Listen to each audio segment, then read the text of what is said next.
redes sociais deram voz a uma multidão de pessoas que despertaram para a política e que querem cada vez mais participar dela, dar sua opinião, cobrar das autoridades o bom uso dos recursos dos nossos impostos. Essas autoridades, porém, não querem ser cobradas, temem ser destronadas de seus palácios. E não adianta xingar nem ofender. Então, o que fazer? Como exercer a cidadania com responsabilidade e eficácia? Bom, para isso, primeiro você precisa se informar bem, estudar, conhecer os meandros da República, o caminho das pedras. Meu nome é Cláudio Dantas, eu sou jornalista e passei os últimos 25 anos denunciando irregularidades e trazendo à tona os bastidores do poder. Neste canal, eu quero dividir com você a minha experiência, te ajudar a mudar o país, restabelecer o Estado democrático de direito e deixar para as próximas gerações, como legado, uma sociedade livre e próspera. E eu não estou sozinho.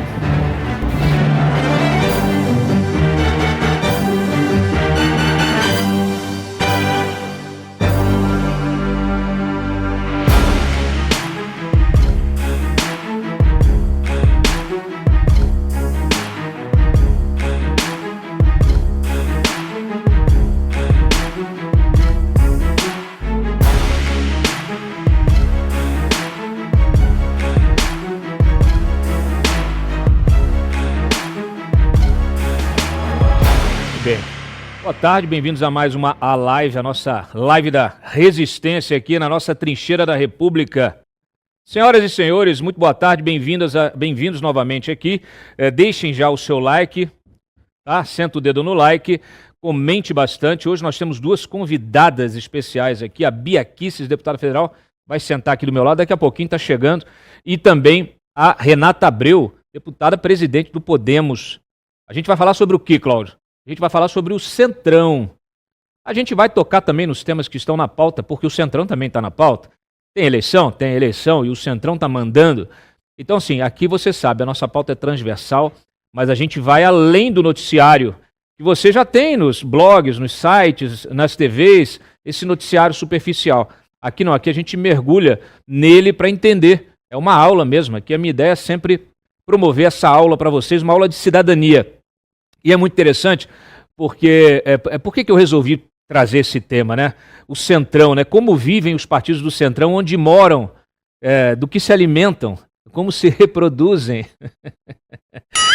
Porque é o seguinte, olha só, o Centrão é uma coisa, são os partidos A, B ou C, outros acham que é o EFG.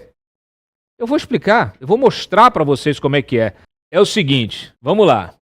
Põe essa matéria da CNN aí na tela.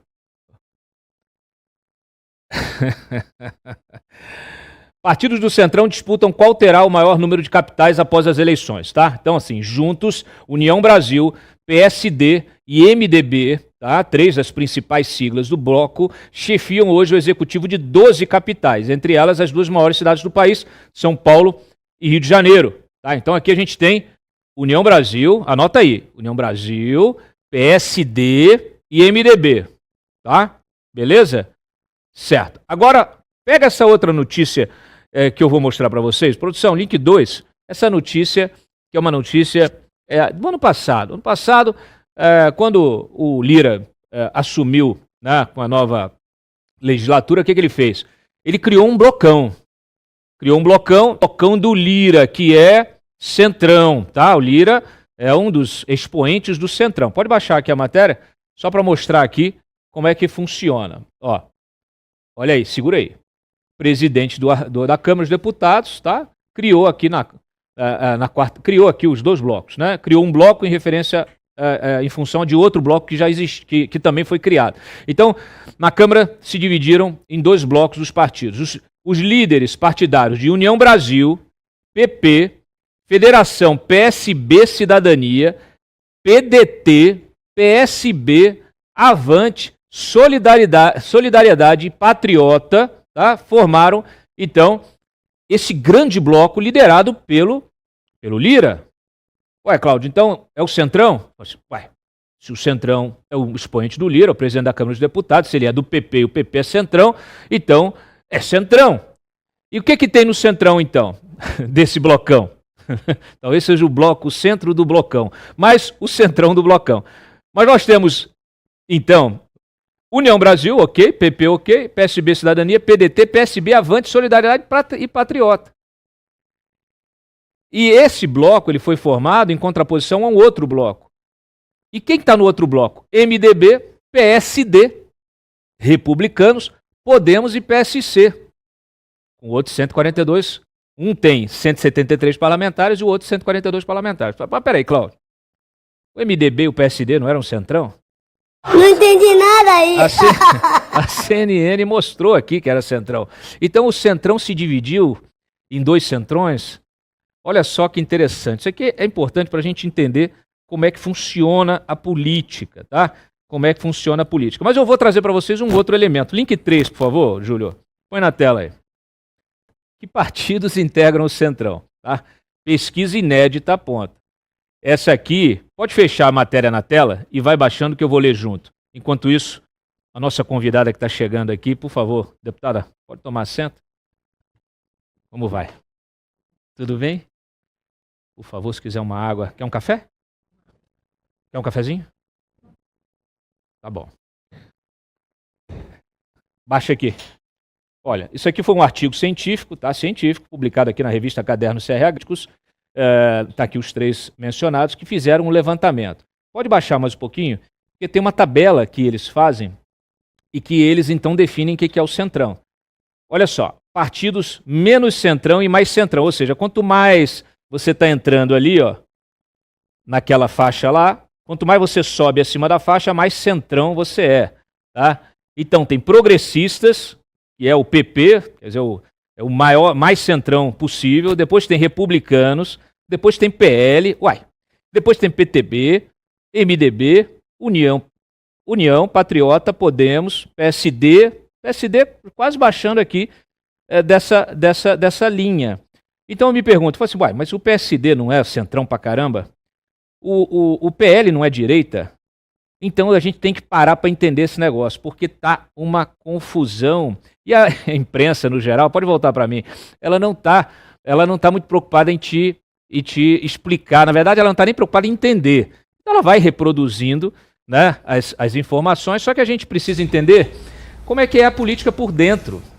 E para isso eu estou aqui comigo, está aqui comigo hoje, né, eu trouxe aqui uma convidada especial, que é a deputada federal Bia Kicis, do PL. Obrigado pela presença, deputada. Tudo bem, Cláudio? Obrigada pelo convite. Excelente. A gente vai ter também remotamente conosco a Renata Abreu, do Podemos. Mariana, me diga quando ela estiver conectada, mas eu já vou aproveitar aqui a sua presença, deputada, porque assim, eu abri com algumas notícias recentes, tá? A gente está aí, né, vendo eleição, tem uma campanha de políticos do PL contra o PSD, né, do Kassab, muito forte essa campanha, Nicolas Gaia, o pessoal se levantando aí contra, pedindo inclusive que não votem no PSD do Kassab. E nós temos, claro, naturalmente nós temos aí alianças em regionais, em diversos lugares, o próprio PSD está coligado lá com o PL em Curitiba, por exemplo, né? Em São Paulo a gente tem o PSD também dentro da plataforma ali da campanha do Ricardo Nunes, que é MDB, né? O PSD está lá no governo do Tarcísio. Então é o seguinte, a gente tem que saber entender, traduzir para o nosso espectador o que é a política real e o que é a política, sei lá, na teoria, né? Muitas vezes você tem um discurso para fora que é um e um outro, e a realidade para dentro é outra. Aí eu lembrei aqui, justamente, que o Arthur Lira, e vocês sentem muito isso, né? O Arthur Lira, logo quando ele assumiu ali, ele pegou e separou dois grandes blocos, né? Ele criou um grande bloco, e dentro desse grande bloco ele tirou o PL, né? O PL ficou sozinho, vamos dizer assim, e ele criou um grande bloco e botou nesse bloco PSD, MDB, só que tem PSB, tem PDT, né? Tem PDT nesse blocão, do outro lado tem outros partidos, tem o próprio MDB está do outro lado, está num outro partido. A minha pergunta para ti é muito simples. A gente consegue definir o que é centrão e quem são os partidos do centrão? A gente consegue, sim. Consegue. O centrão É como lá nos Estados Unidos a gente fala dos swing states, Aham. aqueles que variam, horas são democratas, horas são republicanos. Sim. O Centrão é assim também. E a gente sente isso na pele muito quando a gente precisa votar alguma pauta. Por exemplo, que é uma pauta de costume, né? Ou uma pauta econômica. Então, normalmente nas pautas econômicas, normalmente o Centrão vem com a gente, vem com a direita, Perfeito. vota com a gente. E muitas vezes nas pautas de costume, o Centrão foge ali mais para o lado da esquerda. Ele é o próprio swing, partido swing ali, O tá? partido do swing. É É o molejo do Centrão. Vocês estão achando o quê? O Centrão não é essa coisa durona, não. O Centrão, ele tem... o Centrão é o típico brasileiro, assim, médio. Ele vai se adaptando às circunstâncias. É um sobrevivente. Isso aí. O deputado Felipe Orleans, ele, um dia desse, gravou um vídeo, até reproduzi aqui, ele dizendo o seguinte: o Centrão é a pior coisa que tem na política. Aliás, não foi ele o único que disse, não. Eu tive com o Dávila na semana passada aqui, ele falou a mesma coisa. O Centrão é a pior coisa que tem na política. Você acha que o Centrão é a pior coisa que tem na política? Olha, o Centrão é aquele partido, aquele grupo de partidos fisiológico. Né? Que vota de acordo com os próprios interesses. Então depende do que você entende. Tem gente que acha que é melhor o PT, que você já sabe o que é, que tem a sua ideologia, que se mantém fiel à sua ideologia, aconteça o que acontecer, né?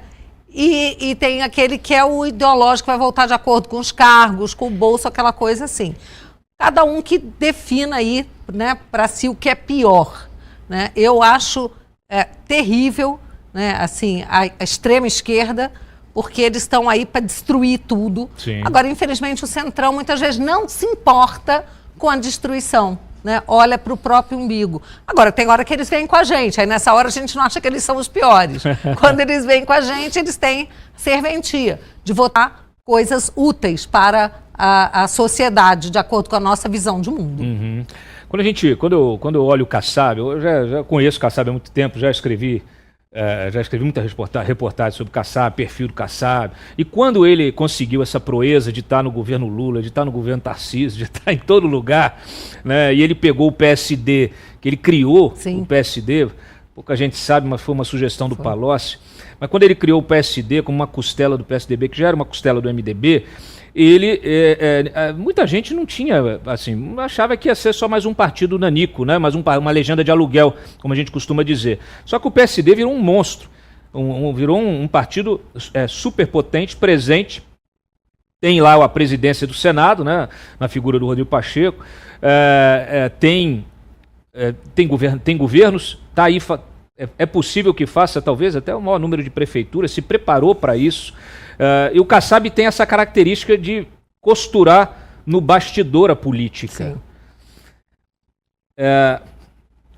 Quando aconteceu esse movimento do bolsonarismo, muita gente que chegou na política com esse movimento demorou para perceber o que era essa política de bastidor, como é que costurava, como é que se fazia essa política de bastidor. Você acha que agora, de uma maneira geral, o bolsonarismo já entende o que é essa política e que precisa fazer essa política de bastidor também? Sim, você precisa fazer essa política de bastidor. Veja, Cláudio, eu fui a primeira mulher a presidir a CCJ. Perfeito.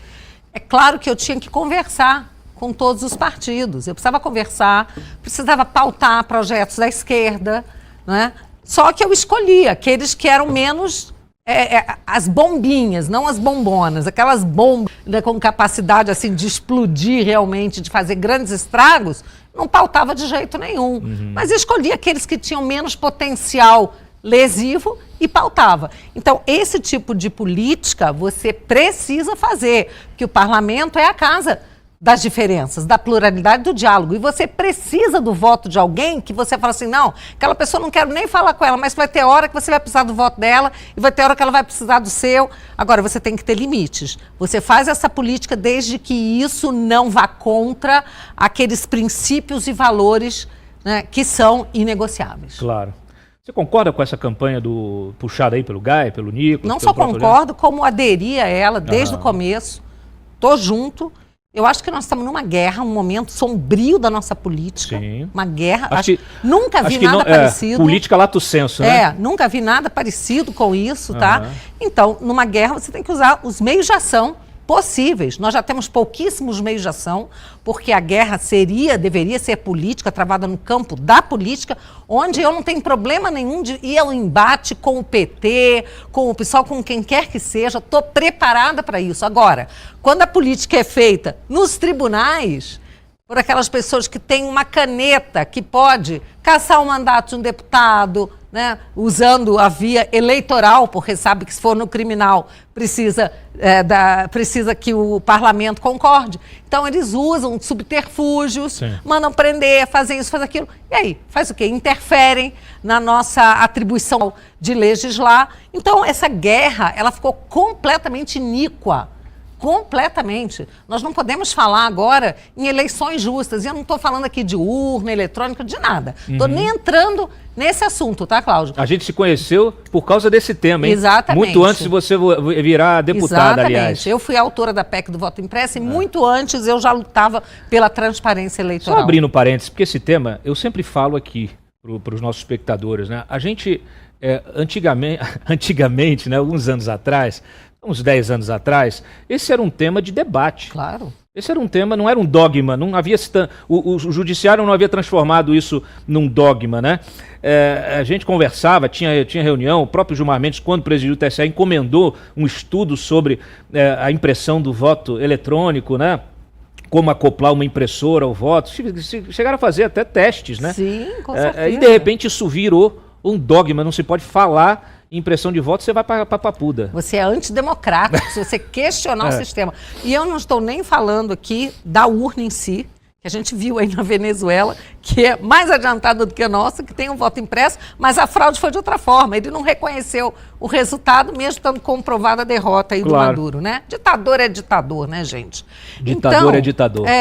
Mas aqui eu digo o seguinte, o sistema é totalmente iníquo. A gente sabe que os conservadores, as pessoas de direita não podem postar nada nas redes. Agora, em período eleitoral, já derrubam, impõem multas altíssimas, né? E pode até te caçar, dizendo que você faz fake news, que não é tipificado, tá? Não existe crime de fake news. Existem os crimes contra a honra, mas que não tem a ver com a mentira em si, mas sim com a imagem da pessoa que você ofendeu, né?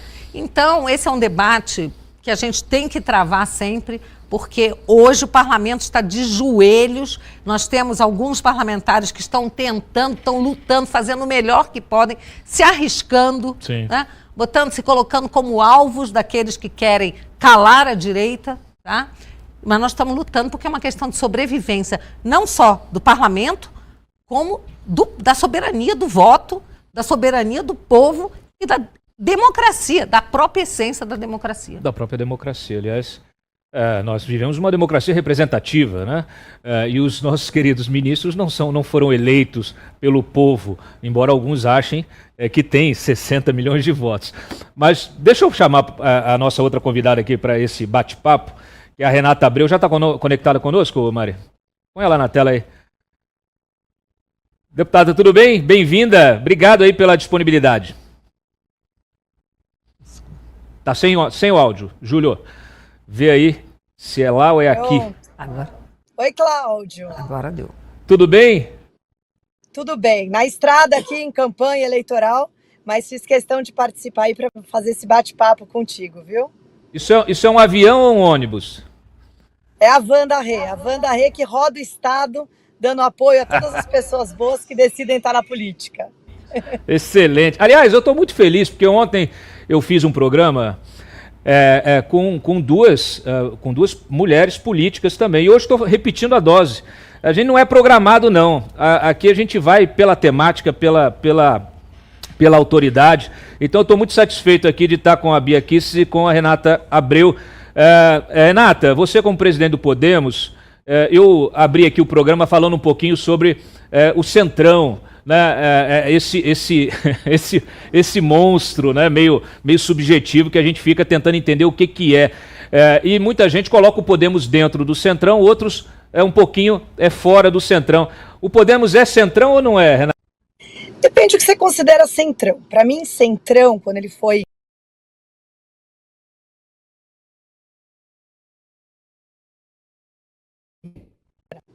Deu uma travadinha? O centrão ruim do centrão que é governo a qualquer preço. Então, independente do...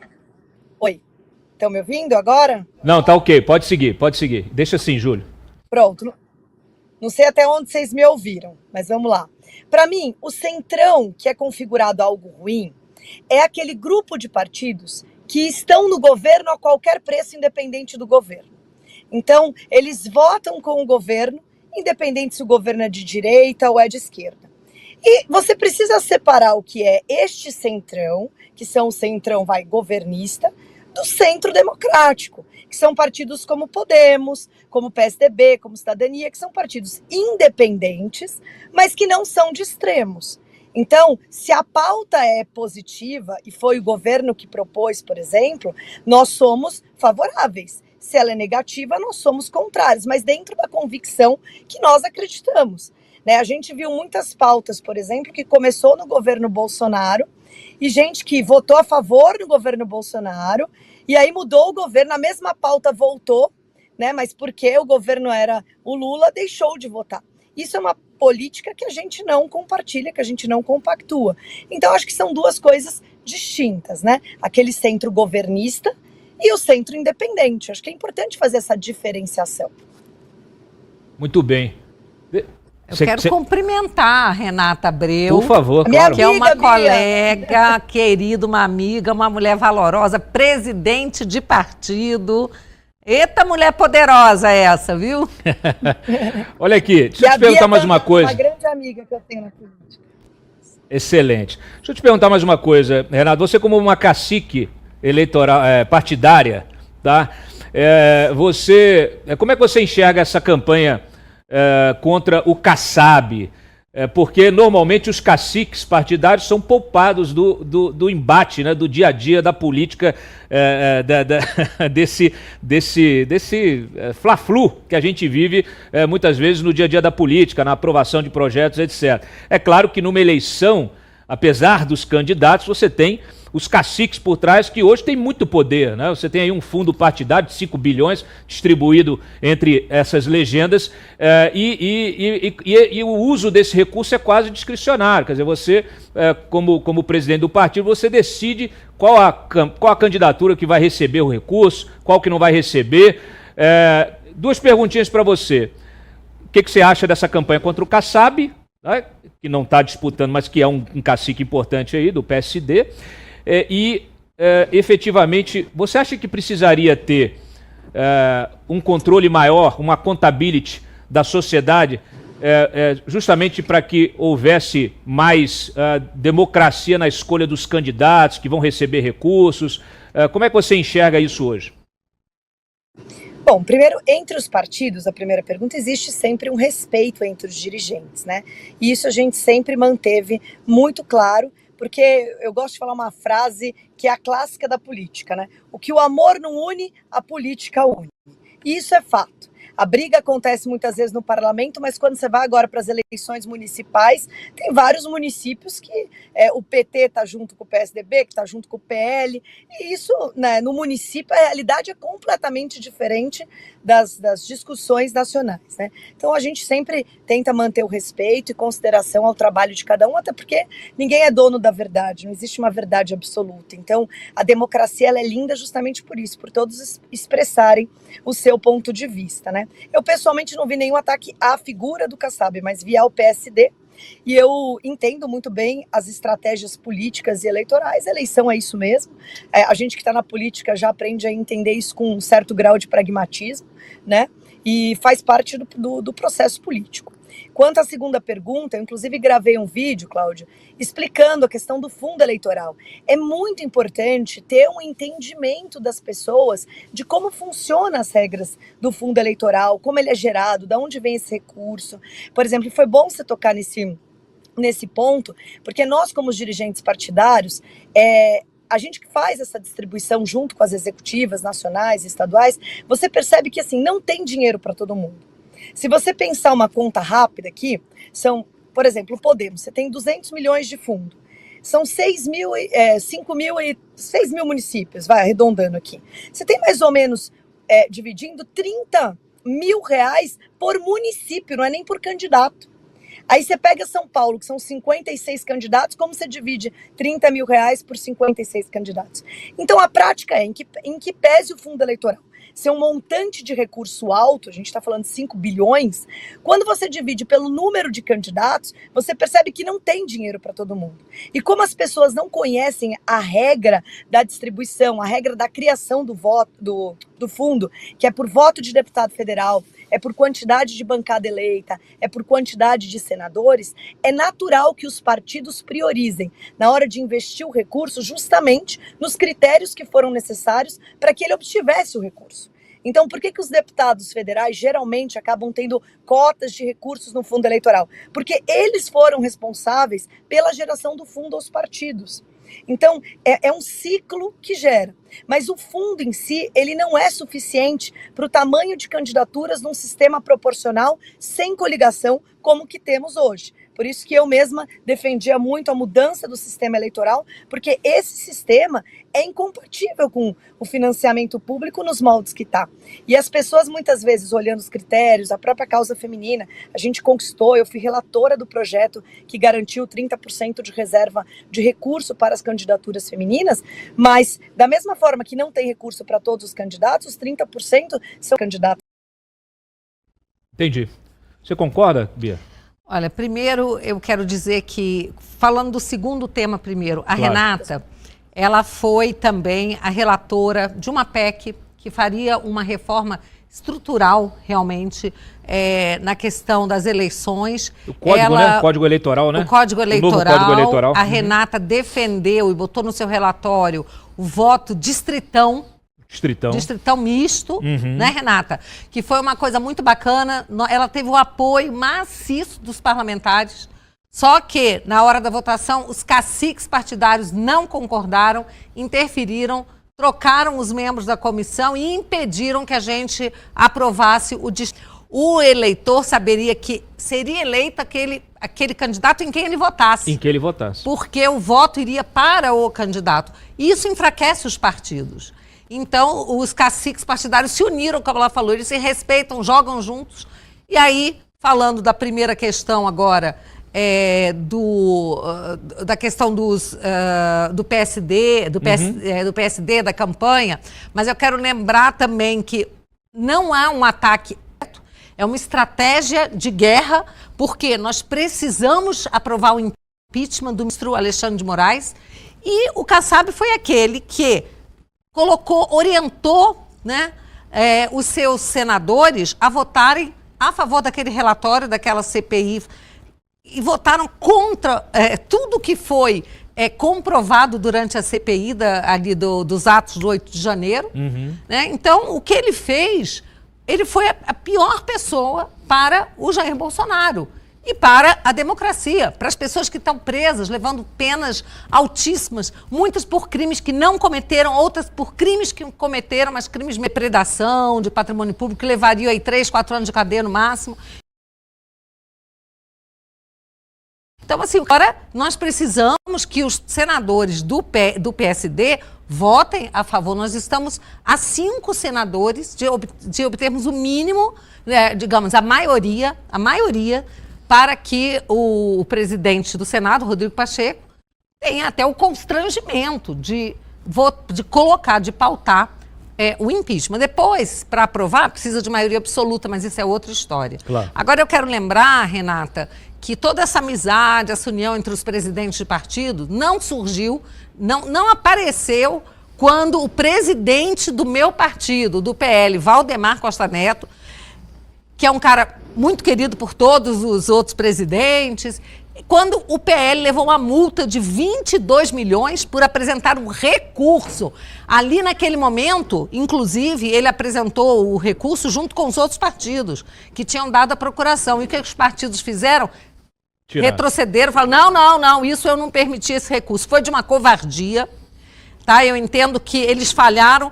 pensaram assim, deixar o Valdemar no fogo, deixar o PL no fogo, sendo que todos estão ali submetendo seus partidos a esse tipo de interferência. Ninguém ali pensou de forma global, ninguém pensou que os partidos todos estariam sujeitos a uma medida como essa, tá? Se não seguirem a cartilha de certos ministros. Seguir a cartilha de certos ministros. Estou sem retorno aqui, Júlio. Aqui, pronto. Seguir a cartilha de certos ministros. Isso é pesado, né? Eu acho até leve, Cláudio, para dizer a verdade. Eu estou escolhendo as palavras para ser bem sutil aqui. Eu estou me concentrando no sentido da frase, né? Imagina só, porque o que você está me dizendo é o seguinte, parlamentares eleitos pelo voto popular, que têm esse compromisso, tá? Tem de honrar o seu mandato. Eles, muitas vezes, deixam de cumprir a sua missão como legislador. Para quê? Para ficar bem com a Suprema Corte, para ficar bem com o sistema de poder, né? E aí seguem a cartilha. Se o ministro diz não vá por aí, ele puxa logo o freio de mão e diz que não vai. Aliás, o Rodrigo Pacheco talvez seja o símbolo máximo disso, né? É um senador que mantém uma relação com o próprio ministro Alexandre de Moraes, tem o escritório de advocacia que tem interesses no próprio Supremo, e isso expõe um conflito de interesses, isso expõe a falta de independência que um senador precisa ter.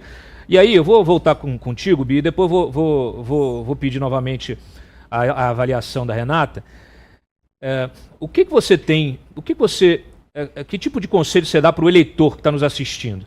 Porque o eleitor, muitas vezes, a política é uma coisa de emoção, né, de crença, de tudo, né? O sujeito vai e não pensa muito. Ele vai lá, parece que quando ele aperta a urna, aquele barulhinho, parece o pó de piripimpim, que faz uma mágica e que no dia seguinte vai estar tudo lindo, maravilhoso, como prometeu o candidato.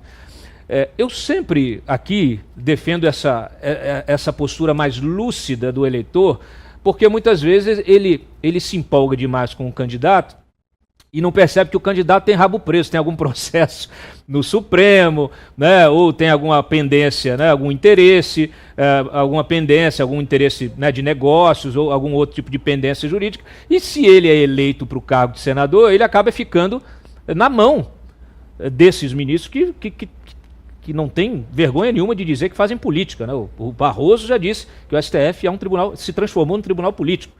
E dá entrevista e opinião sobre a política a todo instante. Inclusive, ontem disse que vai recivilizar o Brasil, né? É fantástico, né? Recivilizar o Brasil. Eu fico imaginando aqui do que se trata isso. Como é que você lidar com isso e qual conselho você dá para o eleitor para que ele não erre mais ou tente errar menos no voto? Primeira coisa, Cláudia, é falar para os eleitores irem votar. Eu encontro muitas pessoas que falam, mas com essas urnas eu não confio, eu não vou votar porque não...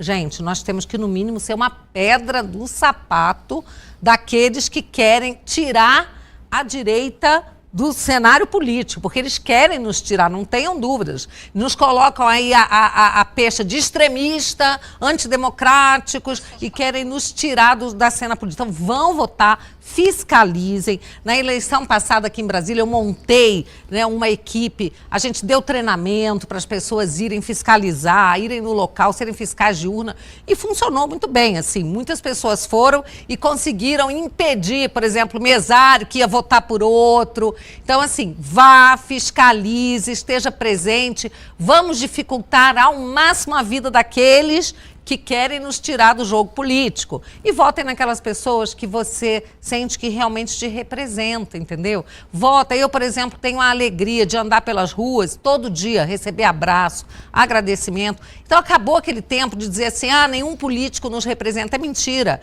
O Bolsonaro, ele inaugurou né, esse tempo em que as pessoas gostam dos políticos, daqueles que os representam, daqueles que botam a cara, que lutam. Então vá votar, tá? Não se deixe intimidar e mais, como cidadão, não só como eleitor, continue falando o que você pensa, continue se expressando e se indignando pelas grandes injustiças que acontecem nesse país. Eu acho muito engraçado, Cláudio, quando eu vejo políticos da esquerda subindo na tribuna para falar de ditadura da época militar. Ok, não vou nem discutir o que aconteceu lá atrás, se foi, se não foi, isso não é nessa questão. Mas essas mesmas pessoas que, inclusive, foram anistiadas, recebem pensões poupudas, indenizações poupudas do Estado brasileiro até hoje, ficam lá com esse discursinho. Anistia não, sem anistia, chamando de golpe. Quer dizer, é vergonhoso, são pessoas que não têm a menor vergonha na cara. Então, não vote ninguém da esquerda e também, nesse momento, não vote no 55, não vote no PSD, porque nós precisamos que o PSD... se mova favoravelmente ao povo brasileiro, se mova contra essa injustiça que está acontecendo com senhorinhas, senhorzinhos, senhores de idade que estão presos, pegando 17 anos de cadeia, mãe de família longe dos filhos. Tudo quanto é bandido aí que tem filho está solta, porque os filhos não podem ficar sem os pais. Mas a cabeleireira, Débora e outras mães, essas não têm direito a ficar com seus filhos e seus filhos estão amargando a ausência da mãe, ficando até doentes, psicologicamente afetados, emocionalmente destruídos. Então, não vote no 13, jamais. Não vote nos seus puxadinhos do PT, PSOL e Companhia Limitada. E não vote no 55, até que o 55 venha para o lado da verdade e o lado da razão. Renata, você tem algum compliance aí no teu partido para evitar candidatos do PCC, por exemplo, ou corruptos, ou qualquer um que tenha a ficha suja para não ficar na mão da justiça e não virar um títere, às vezes, de outros interesses que não seja do eleitor? A gente tem, inclusive, Cláudio, uma secretaria no partido de transparência e compliance, né? Então, nós fazemos esse trabalho muito difícil na prática, você identificar determinadas coisas antes da pessoa se filiar. Porque é muita gente. Quando você pega o prazo de filiação para uma eleição municipal, são milhares de filiados. Então, você não consegue fazer esse filtro antes. Agora, o Podemos saiu na frente, inclusive expulsando pessoas que veio escândalos, né? Teve um caso lá de Bahia, na Paraíba. Teve vários casos que o Podemos atuou justamente tomando as medidas necessárias no Conselho de Ética e expulsando essas pessoas. Mas é difícil, de fato, um partido conseguir fazer um trabalho prévio de levantamento desse histórico, até porque, por exemplo, você pega uma ligação com o PCC, isso é algo que você não está público, é difícil você saber. Então, quando você descobre essas coisas, aí você tem que tomar atitude. Isso a gente tem uma secretaria dentro do partido, um canal de denúncias específico para apurar essas situações. Excelente.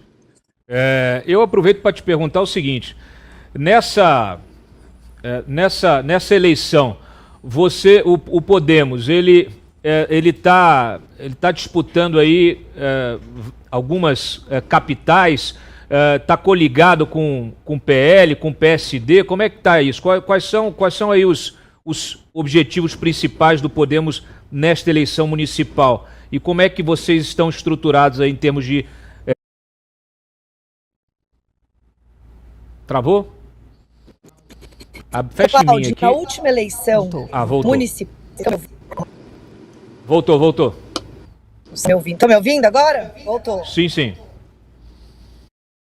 Pronto. O Podemos da eleição municipal, ele foi o 5º partido no Brasil e o 3º no estado de São Paulo a ir para o 2º turno. Para você ter ideia, aqui em São Paulo, o PSDB, que estava com o governo do estado na mão, foi para o 2º turno em 6 cidades. Das 6, 4 contra o Podemos, e das 4 perderam 3.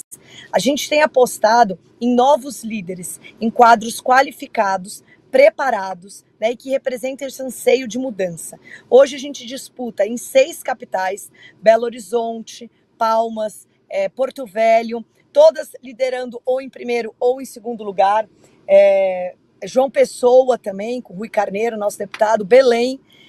Então são 6 capitais e várias cidades de segundo turno, como Vila Velha, no Espírito Santo, que o prefeito é do Podemos, Osasco, aqui em São Paulo, uma das maiores cidades, né? Nosso prefeito foi reeleito em primeiro turno na última eleição, estamos com o Gerson Pessoa, sucessor, São Vicente, Taboão da Serra, Mogi das Cruzes, né? Guarujá, devemos ganhar em primeiro turno. Então, temos grandes prefeituras apostando em quadros qualificados e que representam muito essa vontade de transformação, de renovação, e o resultado tem sido muito positivo a cada eleição. Agora eu vou fazer o contrário. Vou te abrir um outro tema e depois vou transferir para a Bia aqui, dá tempo para ela pensar também. De alguma maneira, você herdou o teu partido que se fundiu a outros partidos para ser o Podemos hoje. A gente sabe da dificuldade de se administrar uma legenda, mas parece que há uma dificuldade ainda maior de se criar uma legenda. O que você tem, por exemplo, para compartilhar aqui com a Bia?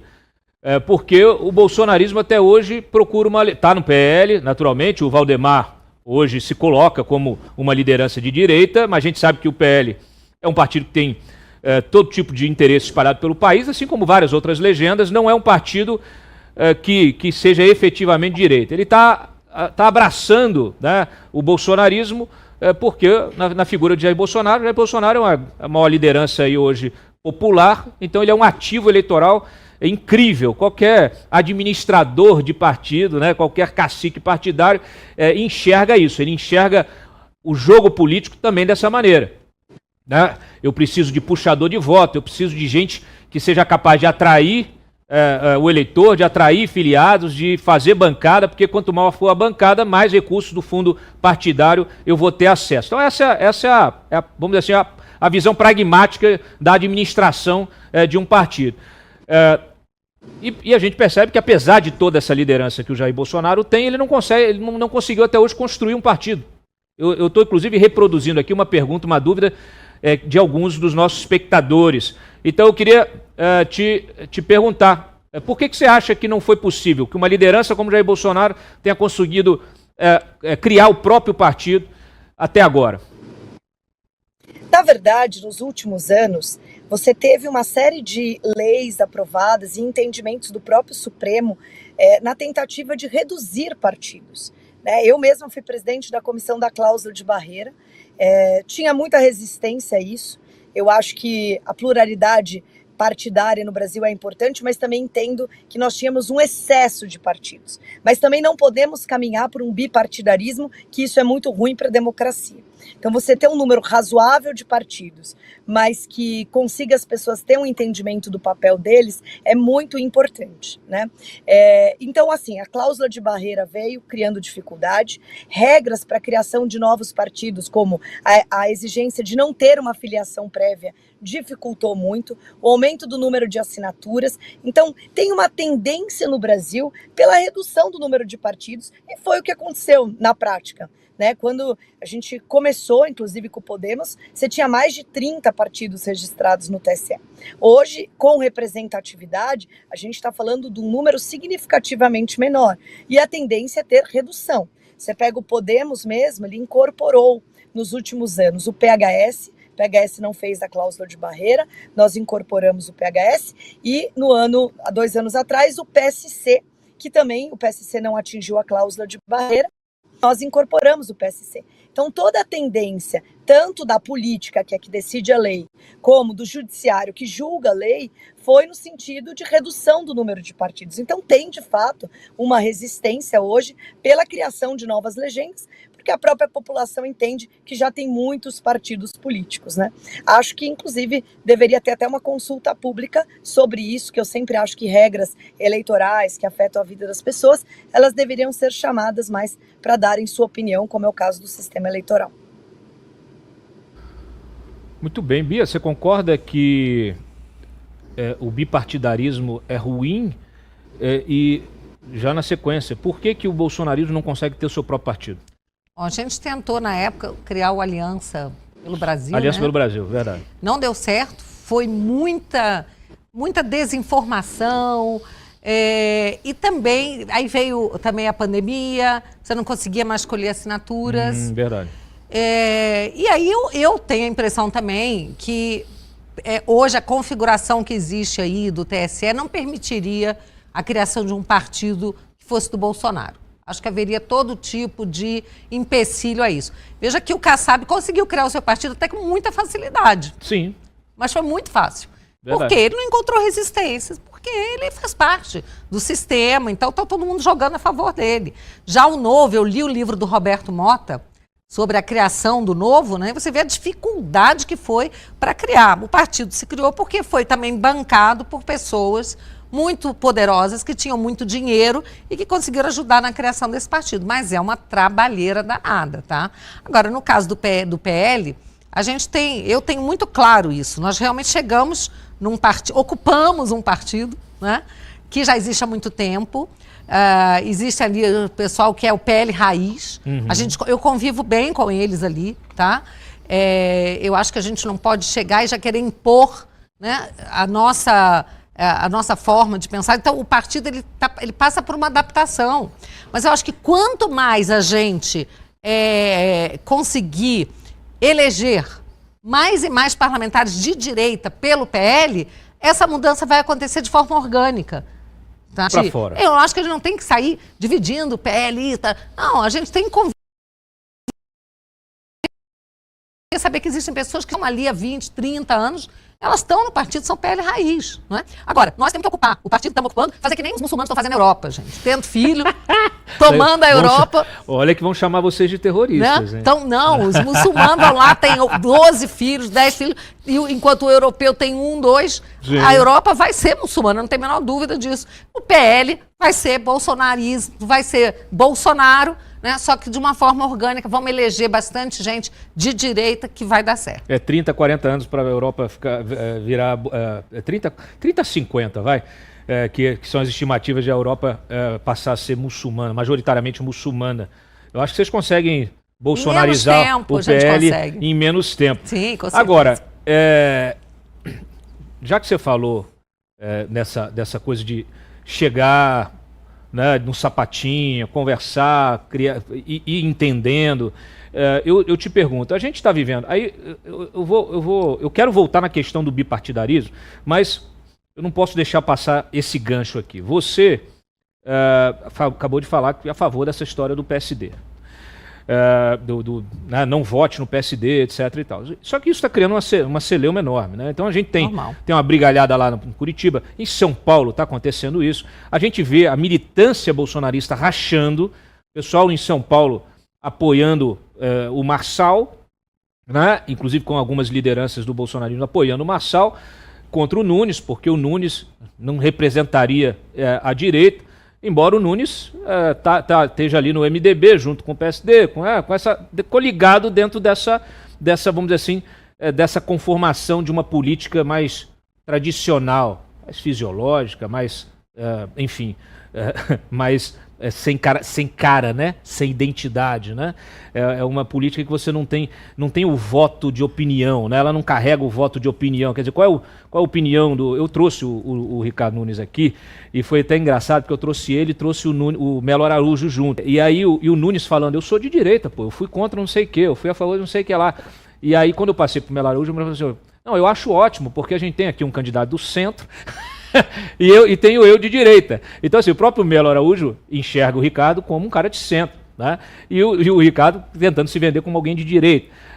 O fato é o seguinte, essa briga por São Paulo, espalhada por uma briga mais nacional, que tenha essa história do Alexandre de Moraes junto, isso está rachando o próprio bolsonarismo. Tem gente dizendo que e tem até alguns batendo palma, né, tipo Zé Dirceu, achando o máximo esse racha no próprio movimento. Eu queria entender qual é a profundidade disso, o alcance desse racha e a preocupação tua e de outras lideranças do partido, do próprio Bolsonaro também. Eu acho que o principal de tudo isso é a gente não perder o foco. Eu estive agora, domingo, em Belo Horizonte, na terra do Pacheco. Nós fizemos uma manifestação com o povo mineiro e tinha gente do Brasil todo lá, mas principalmente o povo mineiro, eleitores do Pacheco, a grande maioria. Porque Porque vocês sabem, né, que em Minas o povo votou no Pacheco para não votar na Dilma. Porque a pesquisa mostrava que a Dilma estava praticamente eleita, eram 2 vagas. No final ela ficou em 4º lugar, não teve eleita, era nada. Mas o povo mineiro, que não queria Dilma de jeito nenhum, votou no Pacheco e hoje se sente traído pelo Pacheco. Né? Estavam lá dizendo que não votariam nele novamente, pedindo que ele pautasse o impeachment. Aliás, ele tem até uma chance aí de ainda salvar a reputação dele em Minas, perante o eleitorado dele, que é pautando o impeachment. Então, a minha grande preocupação não é Nunes nem Marçal. A minha grande preocupação é a perda de foco. As pessoas tirarem o foco da grande questão que nós temos hoje no Brasil, que é a ditadura da toga, tá? Que é a necessidade do impeachment do Alexandre de Moraes e o resgate da nossa democracia. Porque eu fui procuradora há 24 anos, eu sou da área do direito, o que eu vejo é de estarrecer. Muitas pessoas, às vezes, não entendem o grau do desvirtuamento que acontece, Cláudio. Às vezes a pessoa que não tem um embasamento jurídico sabe que está errado, sente, tem um faro, Sim. sabe que está errado, mas não sabe muito bem por quê. Eu quero dizer que todos os princípios mais basilares de direito estão sendo rasgados, violados, não existe mais devido processo legal, não existe direito à defesa. E outra coisa, olha, a gente acabou de ver o caso aí do Gustavo Lima, né? Foi determinada a prisão dele por uma juíza de primeira instância. O desembargador foi lá e falou assim, não, isso está um absurdo, essa sentença não tem essa decisão não tem o menor fundamento, e cassou essa decisão, reviu. E o que acontece com o povo que está lá sendo preso pelo Supremo? Eles não têm direito ao duplo grau de jurisdição, não têm direito a recorrer. Eu tenho um projeto, Cláudio, para que possa haver habeas corpus contra a decisão monocrática de ministro do Supremo da STJ. Eu não consigo pautar o meu projeto. Olha só. Porque os deputados falam assim, não os nossos direitos, os outros, centrão, esquerda. Não, gente, olha, não vamos mexer com isso, não vamos mexer com o Supremo. Peraí, eu não estou mexendo com o Supremo. Eu estou querendo dar uma garantia a mais fundamental que existe, né, que é o habeas corpus. Todo advogado precisa disso, seja advogado de gente da direita, da esquerda, do centro, não interessa. Todo mundo tem que ter direito a esse remédio constitucional. Sem dúvida. Mas os ministros inventaram que contra eles não cabe habeas corpus, quando é decisão monocrática. Você imagina que a gente tem uma situação em que você mudou o entendimento sobre a execução da pena após condenação em segunda instância, né? Isso serviu, inclusive, para libertar o Lula naquele momento lá atrás. E hoje, essas pessoas que foram presas no 8 de janeiro, elas não têm esse direito, porque elas já foram condenadas na última instância, Exato. por uma única instância, que é a última instância. Então, assim, cadê? Não tem, você não tem. Quer dizer, essas pessoas podiam estar respondendo em liberdade se fosse o processo estivesse na primeira instância, né? Mesmo as condenadas teriam a condição de recorrer para o Tribunal de Justiça, teriam as 3, né, instâncias de recurso para poder, as 2 outras instâncias, até a terceira, o Supremo também acaba sendo uma 4ª instância de recurso, poderiam ter essas instâncias de recurso, não tem. Né? Então, Renata, deixa eu aproveitar e te perguntar. O Podemos, acho que só a Soraya, né, que está em cima do muro aqui, não decidiu. Mas você tem alguma orientação sobre isso no partido? Que vê o Supremo se metendo em assuntos da política, aliás, descendo para o debate político. A gente sabe, você, como uma política profissional, sabe que a política é feita de emoção, é feita de embate, é feita até de agressões verbais, muitas vezes. O parlamentar tem imunidade parlamentar para isso, muitas vezes para botar o dedo na ferida, né? Para colocar o dedo na ferida. E hoje ele está calado, está censurado. Hoje o parlamentar não pode fazer nada. Eu até lembro sempre, eu já trouxe aqui esse exemplo algumas vezes, é histórico, por exemplo, um discurso do ACM, do velho ACM, quando o senador, em 2006, a gente estava vivendo o ápice do mensalão, e o ACM sobe na tribuna do Senado e pede intervenção militar para tirar o que ele entendia que era o governo mais corrupto da história, lá em 2006. E ninguém tocou no ACM. O ACM pôde falar o que ele quis. Os militares nem estão aí para o que o ACM estava falando, tipo, deixa o cara falar. Hoje não. Hoje, se qualquer um de vocês, deputado ou senador, subir na tribuna e pedir intervenção, tá preso. No dia seguinte não. Se bobear, a Polícia Federal entra na mesma hora e leva vocês para Papuda. Então eu quero a tua opinião sobre esse momento que a gente está vivendo. Se você acha que está normal, como alguns parlamentares acham que está tudo normal, não vamos mexer com o Supremo, ou se a coisa precisa ser resolvida porque não está funcionando. Normal não está, isso é fato. Agora, eu acho que a gente erra muitas vezes na estratégia, sabe? A polarização gerou um clima que, na minha visão, não é bom para o Brasil. Todas as instituições ficam comprometidas. Então, você pega, por exemplo, as prisões, né? Eu acho exagerado, eu concordo com a Bia nisso. Agora, ao mesmo tempo, você tem pessoas que começam a perder o respeito. E eu acho que nós, enquanto políticos, temos que fazer um embate muito claro de que exemplo nós estamos dando para os nossos filhos, né? Quando a gente ofende, quando a gente agride. E você vê que o Podemos tem um histórico, inclusive o senador Lazier Martins era o autor da PEC que garantia mandato para os ministros do Supremo. Senador Álvaro Dias sempre foi o grande defensor do fim do foro privilegiado e nunca teve nenhum questionamento por parte do Supremo do que eles defendiam, do que eles acreditavam, porque eles defendiam o ponto de vista deles, mas nunca atacando, nunca agredindo, nunca indo para os lugares fazer quebradeira, mas com respeito, defendendo o que eles acreditam. Eu acho que se a gente mudar a estratégia, a gente vai conseguir ter objetividade e resultado, porque alguma coisa precisa ser feita. A gente precisa, de fato, garantir voz novamente aos nossos parlamentares, que não se bloqueie a rede, e às vezes isso não vem nem só do judiciário. Agora, nessa eleição, o WhatsApp Meta está bloqueando o WhatsApp de todos os políticos, sem critério nenhum. Isso é muito sério, isso precisa ser apurado, entendeu? Então, isso influencia diretamente nas eleições. Você tem lá 10 mil pessoas que você fala todos os dias no seu celular e no momento da eleição eles simplesmente te bloqueiam de falar com aquelas pessoas. Então, essa censura e o parlamentar, veja, eu posso não concordar com o que o outro pensa, mas a gente tem que defender o direito dele de poder se expressar sempre. Isso é democracia. E nós temos que fazer um exercício dentro da política, dentro das escolas, para que os próprios políticos, quando vão defender o seu ponto de vista, voltem à era de Álvaro Dias, voltem à era de Lazier Martins, que pode defender sem desrespeito, sem ofensas, porque isso não dá objetividade. A gente não consegue aprovar as leis, é o que a Bia falou. O projeto que ela relatou aí é maravilhoso, né? Mas aí ela sabe disso. Se vai um parlamentar da direita fazer, o da esquerda já é contrário.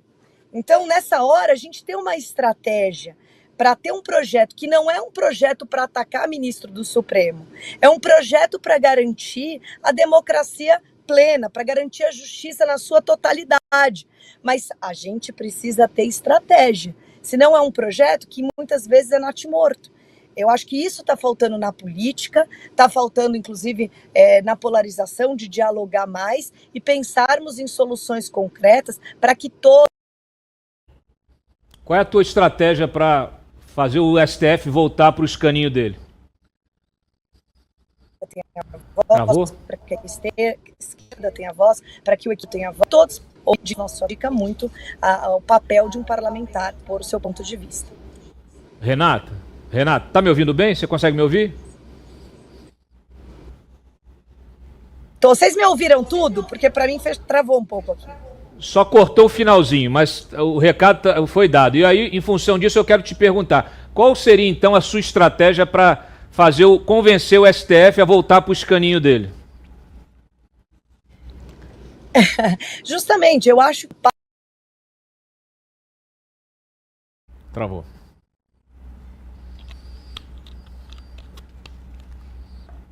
Tá ruim o sinal, ela tá no ônibus. Tá na van, né? Wanda Rê. Tá na van. Wanda Rê. A Wanda Rê. Você tem a Wanda Bia? Não tem. Não? Tá tranquila, porque não tem eleição. E não tem eleição no Distrito Federal, né? Me avisa se ela voltar aí. Eu achei que você tinha... Eu achei que você tinha ido embora assim, tipo, ó, falhou.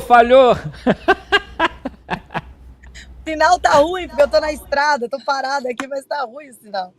Vocês me ouviram ou não? Não. Não, repita, por favor.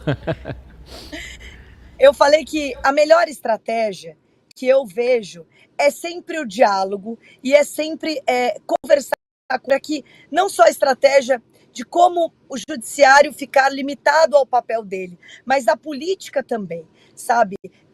Quando a gente vê, por exemplo, ofensas, quando a gente vê agressão, quando a gente vê quebradeira num prédio público, eu não concordo com isso. E aí a justiça está retrucando de um jeito muito acirrado, que também não é o correto.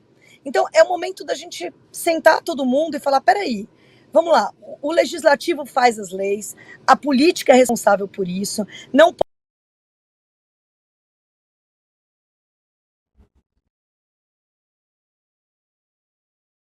Se voltar, eu vou me despedir da Renata, porque... judiciário interferir, vamos estabelecer algo o judiciário, a prioridade política do nosso país. A gente tira a segurança jurídica do Brasil, e isso é muito ruim, mas é com diálogo, é com respeito, é todo mundo...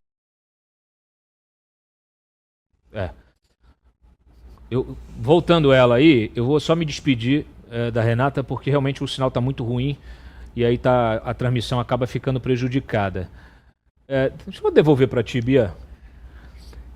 Engraçado, eu acabei de dar um exemplo aqui, né? O ACM pedindo intervenção militar em 2006 do alto do... O ACM que é um sujeito, senador, ex-governador, um sujeito com uma trajetória política... Político, né? Político mesmo. Político. Ela citou agora, acabou de citar, sem quebradeira. Pô, mas o PT quebrou tudo aqui inteira. Também. Será que o problema é o palavrão, é o xingamento, é a quebradeira, é a violência política, que eu acho que sempre esteve presente na história da política, aliás, não é exclusividade do Brasil, os Estados Unidos já teve vários presidentes alvos de atentado, ninguém está defendendo violência política aqui, mas a política ela é a expressão do embate de ideias. E tem gente que não gosta do diálogo. Isso sempre esteve presente na política, né? Tem gente que acha que a política é na pancadaria mesmo. O problema é como, não é o que, é quem, né? É quem fala. Certo. O problema é quem está fazendo o xingamento, quem está ofendendo. Me parece que o judiciário está muito posicionado de um lado do espectro político e não em cima ali para fazer justamente o equilíbrio do poder, né? A balança da justiça. Cláudio, quanto a isso, eu quero dizer o seguinte, por favor, eu quero participar dessa reunião em que a gente vai sentar e dizer, peraí, gente, peraí, não é assim, cada um no seu lugar. Ô, ministros do Supremo, por favor, vocês, a função de vocês é interpretar a Constituição, não façam lei, deixa que a gente faça. Eu faço questão, Cláudio, de participar dessa reunião do peraí, deixa disso, que tá tudo certo, tá? Então, se essa reunião vai trazer de novo, botar o Supremo no seu lugar, todo mundo na sua caixinha, de volta, eu faço questão de estar presente. Agora, por outro lado, o que é que nós temos? O ministro Barroso dizendo que vai recivilizar o Brasil. É ele que vai fazer isso, gente. Somos 11 iluminados, né, que vão recivilizar, que vão dizer quem pode tacar a cadeira no outro banquinho, quem não pode, né, vão dizer o que é certo, o que é errado, o que é polido, o que cada um pode falar.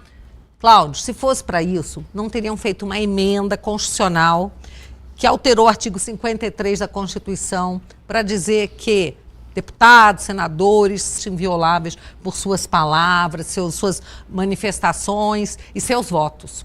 Eu sou uma pessoa que não sou de agressão verbal. Sim. Eu sou bastante assertiva quando eu falo contundente, aguerrida. Sim. Quando eu subo na tribuna, eu realmente falo o que tem que falar, chamo as coisas pelo nome, mas nunca agredi ninguém, nunca xinguei. Para dizer a verdade, uma vez na internet, tomada por uma emoção violenta. Já aprendi que a gente não faz as coisas na hora da emoção violenta, né? Daquele clamor, que foi quando disseram que iam tomar o celular do general Heleno. Eu, pelo respeito que sempre tive a esse grande homem, respeitado no Brasil inteiro por todos, eu, levada pela violenta emoção, falei uns impropérios aí para um ex-ministro do Supremo. Mas foi a única vez também, eu não sou desse tipo, né? Eu eu sou uma pessoa que trago argumentos, até pelo meu conhecimento jurídico, me indigno, mostro a cara.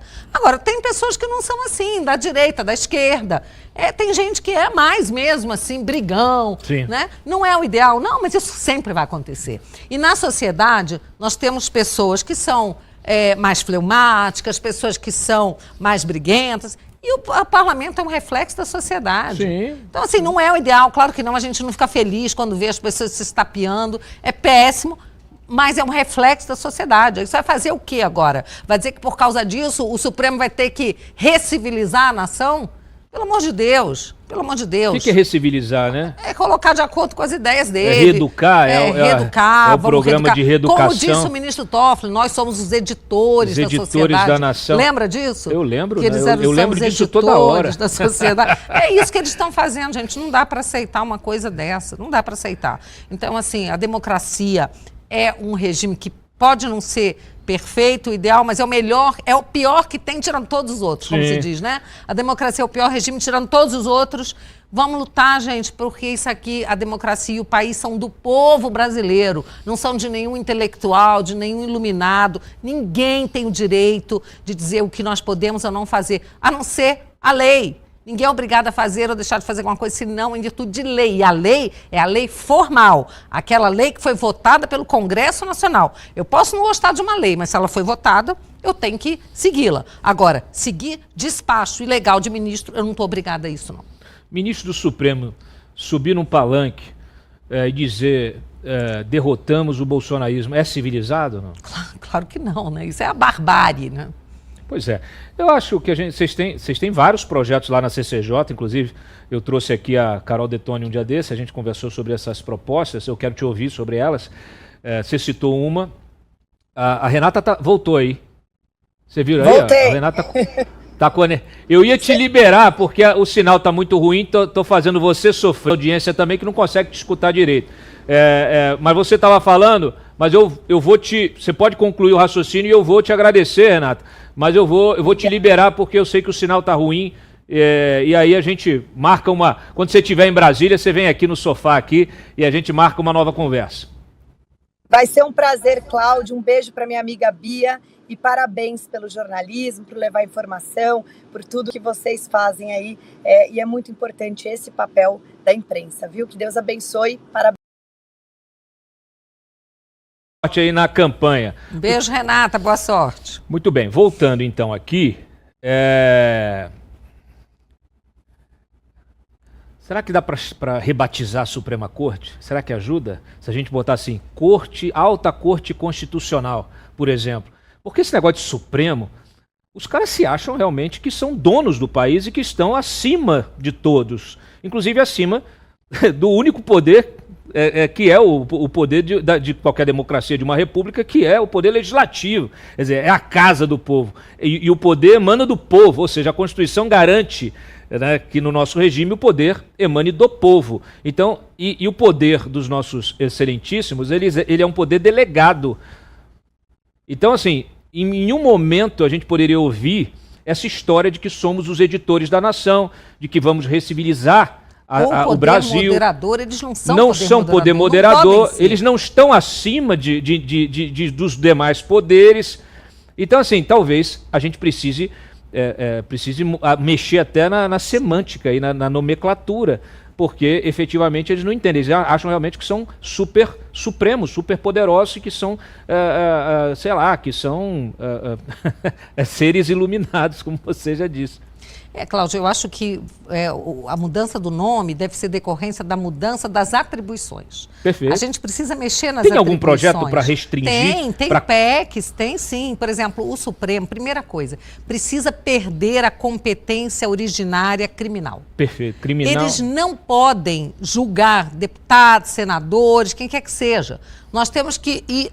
Não para a primeira instância. Primeira instância realmente pode ser bastante complicado, você poder ser processado em qualquer lugar do país. Mas o tribunal do seu estado, né, ou Brasília, que tem um foro, né, universal, ou Brasília ou no seu estado de origem, que você representa, daí da segunda instância, do tribunal, com recurso para o STJ, não indo mais para o Supremo, isso tiraria o pânico que muitos senadores e deputados têm dos ministros do Supremo. De ficar na mão dos caras. De ficar na mão. É então, verdade. Primeira coisa, tem que fazer isso, né?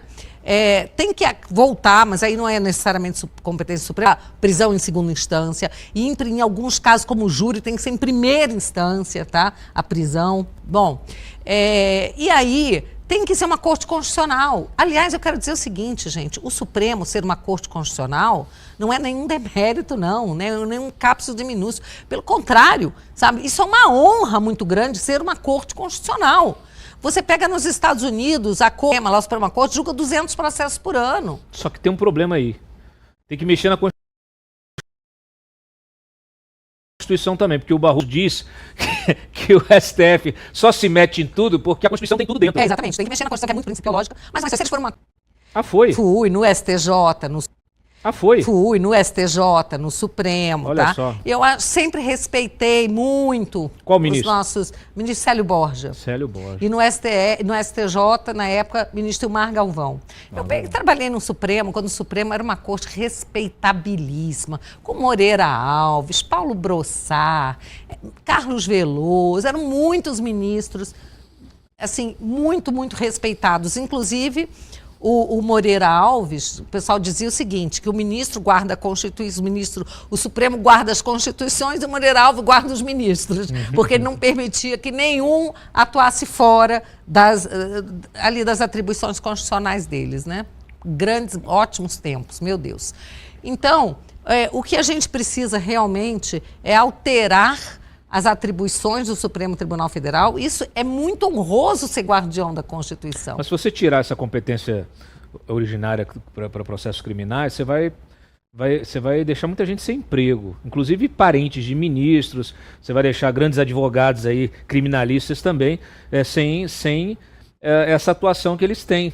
Isso aí vai ser um efeito colateral super desejado, super né? desejado. Super desejado. Mas olha a pressão, olha o lobby que vai ser quando isso aí for colocado. Eu não tenho a menor dúvida Dessas disso. ações... Não vai ser fácil, Cláudio. Nós precisamos de pessoas muito aguerridas, pessoas que não se deixem levar pela pressão. Então, por isso que essa eleição agora é tão importante, minha gente. Até porque 2026, como precisamos de mais Gustavo Gaia, precisamos de Carol Detone, precisamos de pessoas que vão à luta, mostrem a cara, não tenham medo, não se deixem pressionar. Mais senador Girão, não estou falando só do meu partido, não. Marcel Van Hatten, precisamos de pessoas realmente aguerridas, tá? Para enfrentar essa batalha que não vai ser fácil. Você citou, gostei, você citou vários outros parlamentares, e tem muita gente que gostaria de ver a direita mais unida.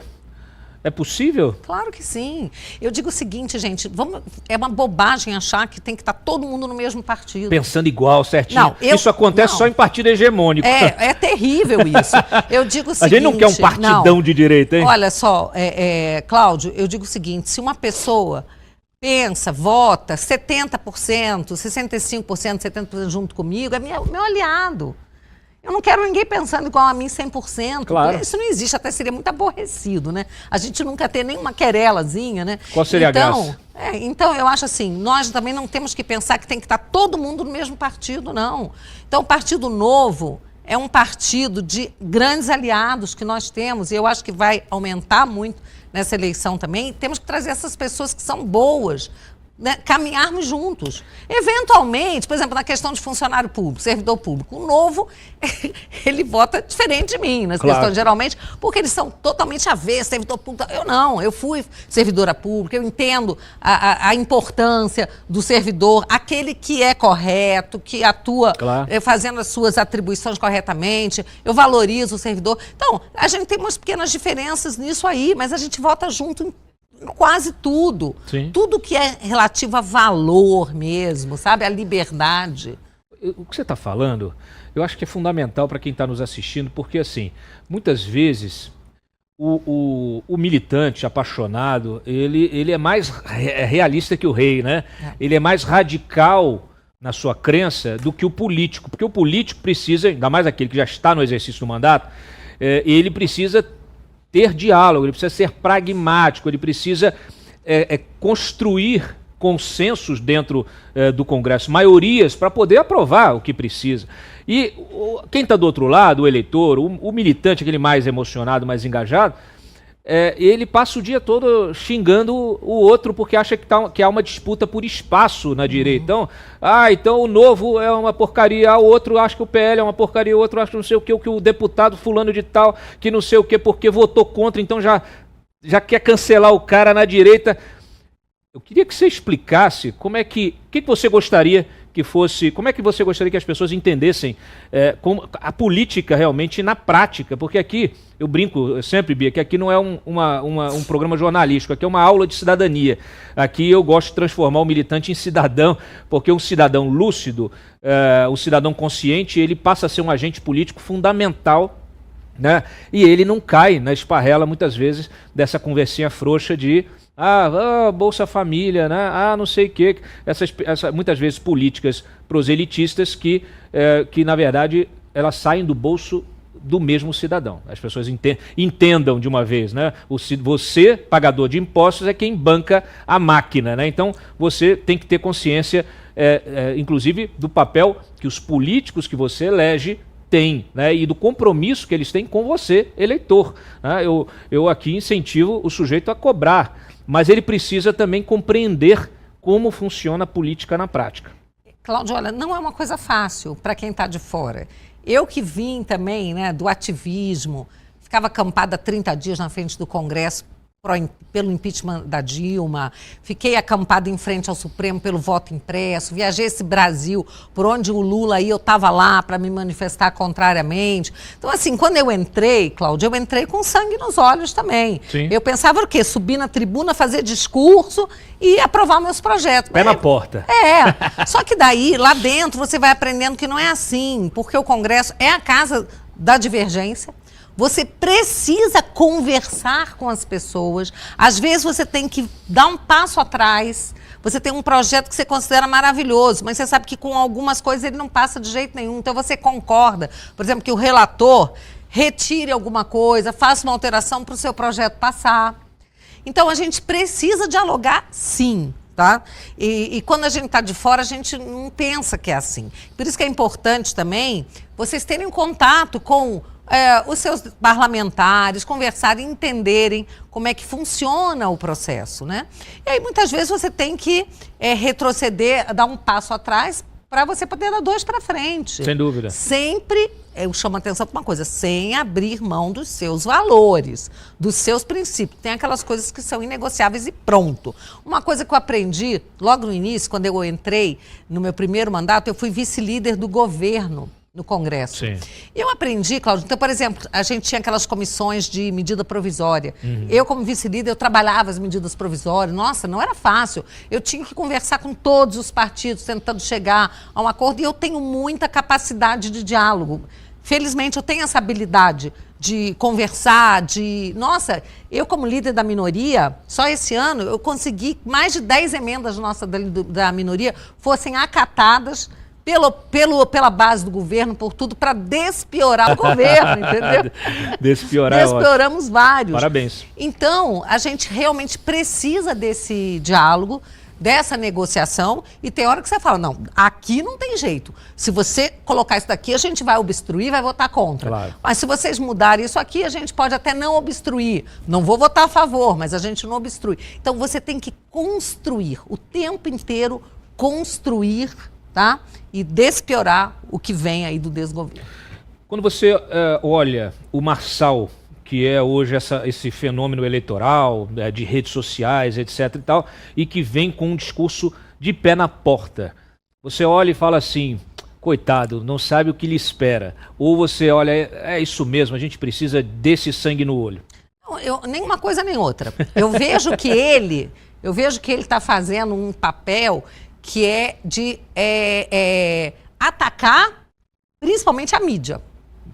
Ele ataca a mídia e ele ataca os adversários, né? Ele vai demolindo aquele teatrinho, né, que tem ali, mostrando, não é nada disso, é isso, aquilo. Ele está certo fazendo esse papel, porque agora é campanha. Claro. Né? E com relação à mídia, né, por que a mídia geralmente fica aterrorizada com ele? Porque ele não entra naquele teatrinho, ele sai mostrando, tipo, ele perguntou lá pro Gerson Camarote, quando ele começou a perguntar do programa de governo dele, para isso, para aquilo, para transporte, eu acho, mobilidade, e o Gerson Camarote o tempo todo, né, contestando, ele falou, peraí, você quer fazer o meu projeto? Você quer apresentar? Não, né? Então você é um jornalista. Pergunta e deixa que eu respondo. Claro. Então ele está muito certo em fazer isso. Eu acho que é isso aí. Agora, acho que ele se excede um bocado quando ele fala, por exemplo, que se a Tabata se desesquerdizar um pouquinho, vai ser secretário de educação. Pelo amor de Deus. Aí ele mostra que ou não entende educação ou não entende Tabata. Ou precisa aprender um pouco mais sobre política. Vou para a reta final aqui, mas eu queria trazer umas notícias, porque mostra o desempenho do bolsonarismo nas principais capitais. Põe na tela aqui, por favor, pessoal, o link 4, depois o 5 e o 6, tá? Que mostra justamente aí como, foram reportagens que saíram ontem e hoje, mostrando que os candidatos apoiados pelo Jair Bolsonaro, eles têm um desempenho melhor do que aqueles apoiados pelo Lula, tá? Então pode baixar aqui, ó. Bolsonaro supera Lula em capitais. Tá aqui, ó. Os candidatos apoiados pelo Lula e pelo Bolsonaro se enfrentam aí nas urnas nas capitais, né? Segundo as últimas pesquisas de intenção de voto, aqueles que são apoiados pelo Bolsonaro têm vantagem sobre os apadrinhados pelo petista. Então, olha, no caso do Bolsonaro, os seus candidatos estão à frente em Aracaju, Boa Vista, Campo Grande, Curitiba, Florianópolis, Maceió, Porto Velho, Palmas, Rio Branco e Salvador. E no caso de Lula, você tem ali o João Campos, em Recife, que na verdade ele o João Campos, isso aqui nem poderia valer. O João Campos não precisa do Lula para conseguir o apoio que ele tem. Ele tem a herança do Eduardo Campos e ele praticamente tem o monopólio da política no Recife, e ele fez uma boa gestão, apesar de ser do PSB. Então, o Eduardo Paes me parece que é a mesma situação. O Eduardo Paes, ele não precisa do Lula para ser reeleito, né? O carioca gosta do Eduardo Paes, não sei porquê, mas o Eduardo Paes tem o mérito dele de ser ele mesmo. E em Teresina, Fábio Novo. Aí sim, tudo bem, o PT dividindo lá a liderança com Silvio Mendes. E o mesmo acontecendo aqui em Goiânia, a Adriana Acorce do PT empatada com Sandro Mabel do União. Acho que o Sandro vai levar. Põe a outra, por favor. Porque é engraçado, você falou de mídia, né? Como a mídia vai distorcendo as coisas, né? Olha aí, ó. Pesquisa indicam vantagem de Bolsonaro sobre Lula nas eleições 103 maiores cidades. Então, essa matéria aqui da Folha, ela já pega as cidades com mais de 200 mil habitantes, tá?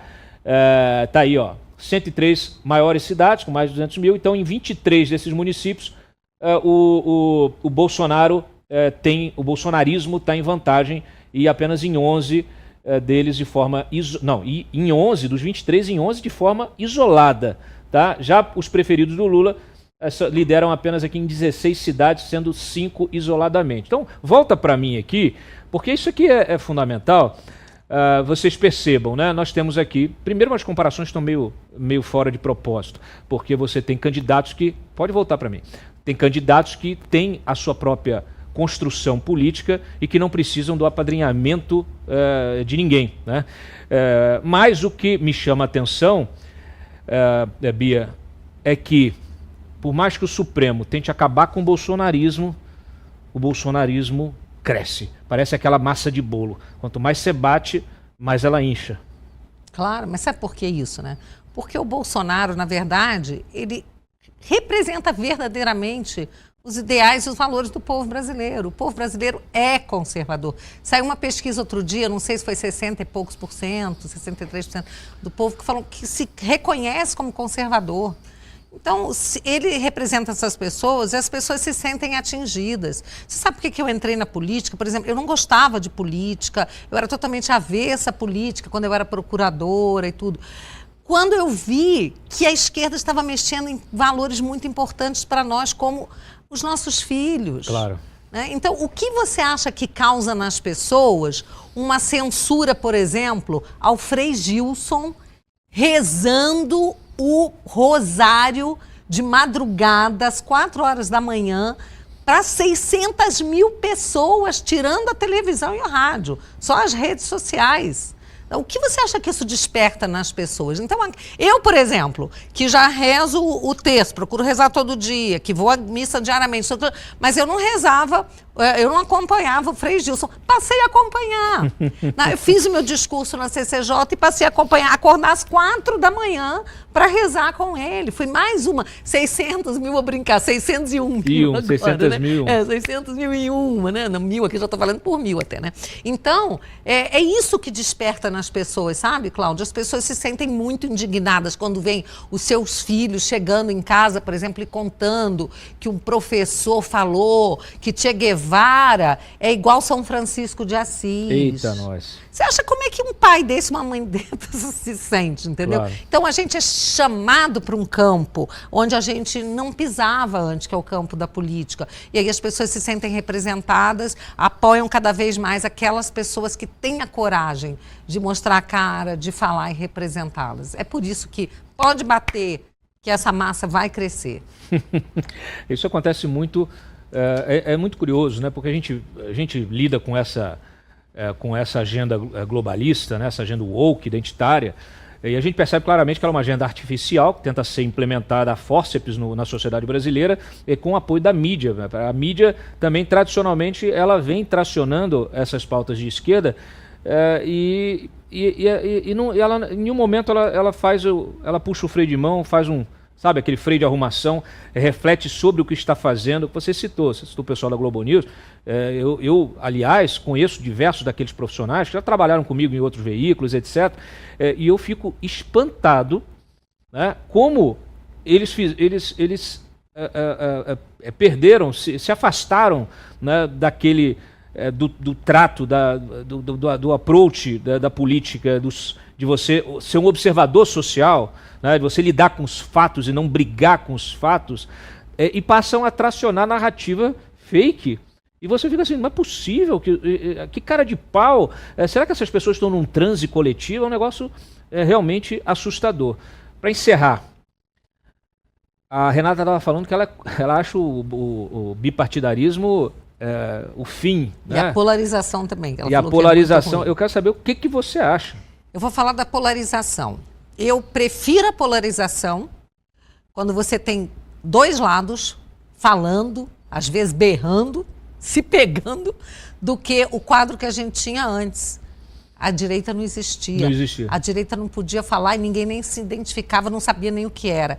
Né? O bonito era ser de esquerda e só a esquerda podia falar e a esquerda estava nadando de braçada, né? E o pensamento hegemônico no país, nas escolas. Então, quando a gente começou a apontar, eu comecei com Escola Sem Partido. Foi por isso que eu entrei na política, por causa do Escola Sem Partido, para combater a ideologia de gênero nas escolas. Então, quando eles falavam e falavam à vontade, só tinha, talvez, acho que o Bolsonaro e o Feliciano brigando na comissão lá de direitos humanos contra a cartilha, a cartilha lá de... como é que eles chamavam lá? Era cartilha... Educação sexual, qualquer coisa. LGBT, sei lá mais o que, né? Na época só tinha LGBT, eram só 4 letrinhas, né? Agora virou uma sopa. Só tinha eles brigando, né? E a gente foi começando a vir para a luta, porque mexeram com coisas, como eu falei, muito preciosas pra gente. Você tinha 50 tons de vermelho, né? Só. 50 exato. tons de vermelho. Agora a coisa tá mais... você nunca ouve os jornalistas, por exemplo, chamando o Boulos de extrema esquerda. Não é. Se bobear, ele é até centro, né? Segundo a mídia, né? O cara que invade propriedade, taca fogo, depreda a Fiesp, fala que quebrar as vidraças da Fiesp não chega nem aos pés do que o mal que os capitalistas fazem para o país, aqueles industriais, né? Então, esse é uma esquerdinha bonitinha, limpinha e aceitável, entendeu? Agora, na direita, não existe direita no Brasil, só existe centro e extrema direita também. Sim. Né? Tem até um meme engraçado que o filho fala para o pai, pai, minha perna está doendo. Ele, qual, meu filho, a esquerda ou a extrema direita? Então, não existe direita, né? no país, segundo a mídia, né? Então, realmente, não é à toa que eles estão apanhando do Pablo Marçal, claro. E a gente vibra muito quando ele bate. Não é à toa que eles sempre apanhavam também do Bolsonaro, né? Eu costumo conversar, eu gosto de conversar porque acho que a gente tem que ocupar espaço, né? Então eu dou entrevista para Estadão, para Folha, mas eu gosto de fazer ao vivo, principalmente. Claro. Porque para evitar que tentem manipular e desvirtuar o que eu falei. Eu já acho que a gente precisa ocupar espaço sempre, né? Mas é porque é bom a gente ver esses militantes de redação tomarem umas pancadinhas. Eu te confesso que isso aquece o nosso coração. Eu adoro. Deixa eu te perguntar, e aí bipartidarismo, você acha que é ruim? Você acha que não cabe no cenário político brasileiro? Eu vou te falar o que eu acho. Eu acho que, primeiro, tinha que voltar o financiamento privado de campanha, acabar com esse negócio de fundo público. Perfeito. Não que não possa até haver um financiamento público, mas barato, só para garantir para aquelas pessoas que querem entrar no jogo e não têm, de repente, relação com ninguém que tenha condição de patrocinar. Seria uma coisa mínima para que as pessoas pudessem concorrer, mas tem que haver o financiamento privado. E aí, meu amigo, deixa ter partido. Qual é o mal de você ter uma agremiação, né? Pessoas que querem, por exemplo, um partido, o partido dos CACs. Por que não? Deixa ter. Se eles forem se patrocinar, o outro quer fazer um partido... É porque não tem dinheiro envolvido, não tem dinheiro público envolvido. E eu acho o seguinte, o grande problema disso é, como eu falei, né? Os caciques partidários, eles dominam a política. Quando o distritão tinha voto para passar, a gente conversava no plenário, todos os deputados, a maioria queria votar, mesmo contra a orientação do seu partido. Claro. Os caciques foram lá e detonaram isso, tá? Porque eles não querem perder o poder. Então, o nosso sistema atual, ele é completamente antidemocrático. Perfeito.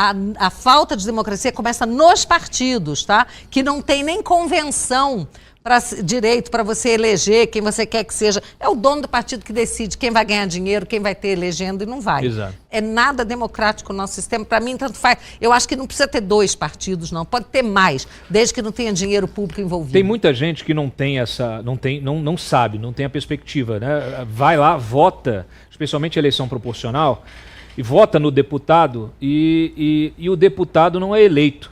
E quando ele vai ver, foi eleito um deputado com menos votos individual do que aquele que ele votou, no qual ele votou.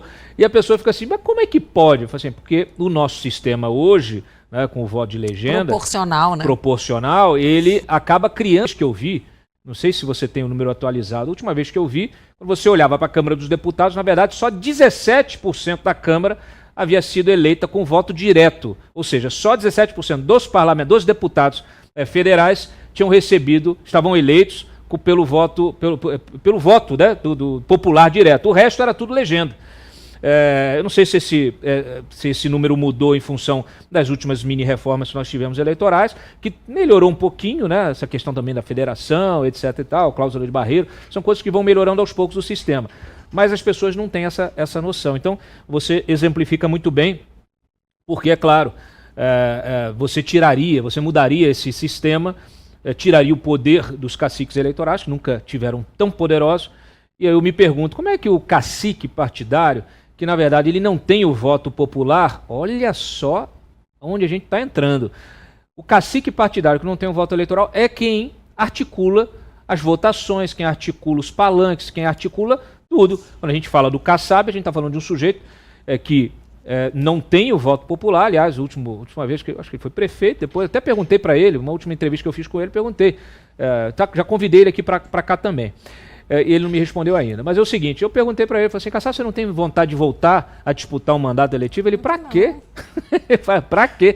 E, efetivamente, para quê? Se o sujeito consegue resolver tudo num jantar, em converscote, em gabinete, diretamente, definindo quem vai ser eleito, quem vai ter maior chance de ser eleito, quem vai assinar ou não vai assinar a PEC, né, a CPI, porque é isso, né? O cacique, ele liga para o parlamentar e fala assim, ó, a orientação não é do líder, né, do partido, é do cacique. A orientação é votar contra o impeachment do Moraes, tá? Não vote pelo impeachment do Moraes, nem se meta nisso aí, porque senão você já viu, né? Qual é o já viu, né? É na próxima eleição você não tem dinheiro do fundo partidário para fazer campanha. Ou não tem nem legenda. Ou não tem nem legenda. Né? Mas é exatamente isso. Por isso que eu acho que o sistema é bastante distorcido, nada democrático. Então, para mim, se são 2 partidos, bipartidário, ou se vai ter 30 partidos, não importa. Para mim, desde que fosse com um financiamento privado de campanha, você podia ter quantos partidos quisesse. Olha a dureza, pessoal. A gente tem hoje um sistema que se pretende democrático, mas no qual os rumos do país são ditados por 11 ministros, mais meia 6 dúzia... ou 7. Meia dúzia de caciques partidários. Isso mesmo. Não é isso? É exatamente isso. Então, assim, eu tenho essa vontade de trabalhar para que a gente mude esse sistema de verdade. Nós já fizemos uma mudança, que é o Código Eleitoral novo, tira poder normativo do TSE, o que é fundamental. Perfeito. Você não pode ter uma corte que, ao mesmo tempo, faça as regras, julgue as regras, execute a eleição, fiscalize, né? E depois julgue os processos. É poder demais concentrado, não faz bem a ninguém. Porque, como se diz, né? Poder corrompe, poder absoluto corrompe absolutamente. Né? Corrompe absolutamente. Então, é um absurdo o que acontece. A gente precisa mudar. Só que o Código Eleitoral, diga-se de passagem, está parado no Senado há muito tempo. O Senado não bota para votar. Ele já iria fazer uma redução de danos, já iria melhorar. Mas tem muito ainda para a gente trabalhar. Bia, eu sei que você tem que ir embora. Dos projetos que estão lá na CCJ, com a retomada, terminou a eleição, o pessoal vai retomar as sessões. Qual que você destacaria, assim, tirando o impeachment, anistia? Anistia dos presos aí de 8 de janeiro. Gente, isso é para tentar fazer um mínimo de justiça, porque reparar o mal que está sendo feito a essas pessoas não vai ser reparado, não. Mas tentar, assim, diminuir um mínimo, fazer um mínimo de justiça a tantos brasileiros, porque não são só os que estão presos ou com tornozeleira que estão sofrendo, não. Os familiares também. Claudinho, não são só os que estão presos, sem contar o Clezão. Preciso falar, o Clezão é aqui do DF, conheço sua família, a Jane, sua viúva, as suas 2 filhas, a família foi destroçada. Você tem aí hoje o seu Jorginho, 63 anos também, que está preso, está com depressão profunda, problemas de saúde gravíssimos, e ele não é solto. Não é solto. Então, assim, tem a Débora, aquela mãe também, que eu já falei aqui, que está presa porque escreveu uma frase do Barroso. Ela devia ter botado até entre aspas a frase, não sei se não botou. Perdeu Mané. E as 2 filhas crescendo sem a mãe. Os 2 meninos dela, acho que 6 e 8 anos, 6 e 9, crescendo sem a mãe, sofrendo problemas gravíssimos. Então, como esse, tem aos montes. Eu soube de uma moça que ela foi solta com tornozeleira, mas ela perdeu tudo, porque ela não pode trabalhar, e como ela tem centenas, porque não tem como se deslocar para o local de trabalho, porque ela tem que estar em casa para carregar a tornozeleira no horário marcado, e ela trabalhava longe. Então, assim, famílias e famílias sendo destruídos, fora aqueles que estão foragidos, tiveram que sair do Brasil, né, sofrendo. Argentina, tudo isso. Então, a anistia, gente, é fundamental, e se Deus quiser, nós vamos conseguir aprovar esse projeto. Só dizendo o seguinte, não tem nada a ver com a anistia do Bolsonaro, nesse caso, que aí o pessoal joga isso. Sim. Tem nada a ver com o Bolsonaro. Tem a ver com os presos de 8 de janeiro, com os injustiçados e perseguidos políticos. Um abraço, pessoal. Os patriotas estão presos. Eu recebi mensagens de vários dizendo que acompanham o programa. Aliás, vinham acompanhando pela TV União, que retransmite aqui o nosso programa às 8h30 da noite. Só que nessa semana agora tiraram a TV União do ar lá na Papuda. Eu não sei se... Sério? Se descobriram que estavam acompanhando aqui o nosso programa. Meu Deus. Olha... Pessoal, retoma lá o sinal, deixa o pessoal se distrair um pouco, né? Pelo menos saber que eles não estão sendo esquecidos, Cláudio. E aproveita para se politizar. Eu tenho certeza que o meu programa é melhor do que o cursinho do Felipe Neto, que o STF tenta impor, né, para ensinar sobre democracia. Um grande abraço a todos vocês. Bia, obrigado, tá? Obrigada pelo convite. Conversa ótima, excelente. Acho que o pessoal que está nos acompanhando também gostou muito. É muito bom a gente ver jornalistas fazendo jornalismo. Legal. Muito bem. E aí, gostaram? Deixa o seu like, tá? Não esqueça de também comentar, manda pergunta, manda sugestão também de entrevistas. Aqui você sabe, é mais do que jornalismo, aqui é uma aula de cidadania. Se você quiser apoiar esse projeto, tá aí o QR Code, vai te jogar no formulário. Você mira a câmera, vai para um formulário para assinar o nosso clube de membros. Também você pode colaborar de várias formas aí, até com Pix, mas o que mais importa é você se inscrever no canal, ativar as notificações e, claro, mandar para o seu amigo, para o seu inimigo, para todo mundo, o nosso link aqui do programa e os nossos cortes, tá bom? As redes sociais deram voz a uma multidão de pessoas que despertaram para a política e que querem cada vez mais participar dela, dar sua opinião, cobrar das autoridades o bom uso dos recursos dos nossos impostos. Essas autoridades, porém, não querem ser cobradas, temem ser destronadas de seus palácios. E não adianta xingar nem ofender. Então, o que fazer? Como exercer a cidadania com responsabilidade e eficácia? Bom, para isso, primeiro você precisa se informar bem, estudar, conhecer os meandros da República, o caminho das pedras. Meu nome é Cláudio Dantas, eu sou jornalista e passei os últimos 25 anos denunciando irregularidades e trazendo à tona os bastidores do poder. Neste canal, eu quero dividir com você a minha experiência, te ajudar a mudar o país, restabelecer o Estado democrático de direito e deixar para as próximas gerações, como legado, uma sociedade livre e próspera. E eu não estou sozinho.